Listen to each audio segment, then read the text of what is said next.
Right now, I want to just briefly tell you a little bit about what our officers were confronting when they arrived. And they were just there for a split second before, well, for a short time period, I should say, before that individual made entry into the home. You think about the officer that's arrived at the scene, and we will look at all of this, but I want you to put yourself in the shoes of the officer. Officer arrives to the scene, has someone beating on the front door, has been told by radio that someone has a gun at the scene. Is it the perpetrator, is it a person inside the home? It doesn't really matter, he just knows that there's a gun in this incident. They are making commands. They had a shotgun deployed in one area facing this individual. The individual made entry into the home. They were following to go, and then a person was shot. Our officers responded quickly at that point. But I want you to think about the officer. Someone had said earlier, why didn't you shoot that individual? Well, you don't know what you're dealing with. There have been times that we've arrived at homes where people are intoxicated trying to break into their own homes.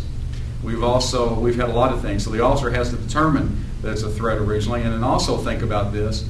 We're also preliminary information now. I'm giving you preliminary information. Homeowner was near the door. If an officer did deploy some type of ammunition, that homeowner could have been struck through the door.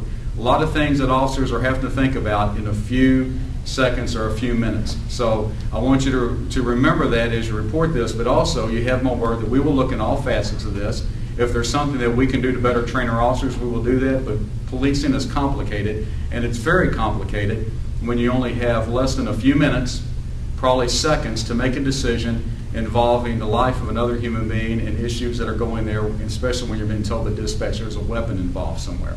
So please remember that. We will look into this thoroughly, and like I said, all this will be given to the district attorney's office to make final decision on charges or not. Like we have been told today, it does not look like there'll be charges. Looks like the individual had a reasonable fear that his life was in danger and took action.